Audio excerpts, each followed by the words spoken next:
হুমায়ুনকে কেন্দ্রের নিরাপত্তা চেয়ে স্বরাষ্ট্র মন্ত্রককে চিঠি দেন হুমায়ুন কবির। তৃণমূল ছাড়ার পর থেকেই নিরাপত্তাহীনতায় ভুগছিলেন, এমনই দাবি ভরতপুরের বিধায়কের। হুমায়ুন কবিরকে দেওয়া হলো Y+ ক্যাটাগরির নিরাপত্তা। বুধবার দুপুরে 12 জনের বাহিনী চলে যায় হুমায়ুনের রেজিনগরের বাড়িতে। বহুদিন ধরে তিনি অভিযোগ তুলছিলেন। আরো বিস্তারিতভাবে জানাবেন সরাসরি আমার সঙ্গে রয়েছেন প্রতিনিধি অয়ন ঘোষাল। অয়ন, এর আগেও আমরা দেখেছিলাম হুমায়ুন কবিরকে বলতে যে তিনি নিরাপত্তাহীনতায় ভুগছেন, এবার তাকে নিরাপত্তা ব্যবস্থা দেওয়া হলো। কি আপডেট রয়েছে তোমার কাছে সব মিলিয়ে?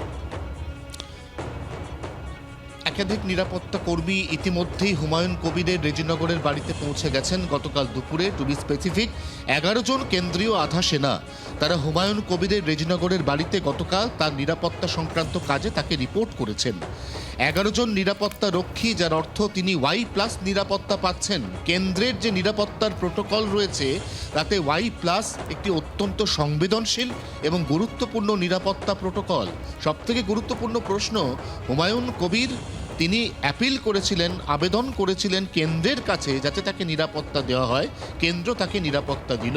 এক্ষেত্রে অলরেডি রাজ্যের শাসক দল তৃণমূল কংগ্রেস প্রশ্ন তুলতে শুরু করেছে যে হুমায়ুন কবির নিরাপত্তা চেয়ে একেবারে Y+ পেয়ে গেলেন, অর্থাৎ হুমায়ুন কবিরের সঙ্গে কার সখ্যতা রয়েছে নিঃসন্দেহে সেটা যেন এবার রাজ্যের মানুষ বুঝে নেন। এই অবস্থায় হুমায়ুন কবির নিজের নিরাপত্তা নিশ্চিত করলেন, কিন্তু নিরাপত্তা নিশ্চিত করতে গিয়ে নতুন করে জন্ম নিল রাজনৈতিক বিতর্ক। সেই বিতর্কের উত্তর বিজেপি এবং হুমায়ুন কবির আগামী দিনে কিভাবে দেয় সেদিকে অবশ্যই নজর থাকবে রাজনৈতিক মহলে। একেবারে ধন্যবাদ তোমাকে। বাংলার আওয়াজ, বাঙালির আবেগ, জি 24 ঘন্টা।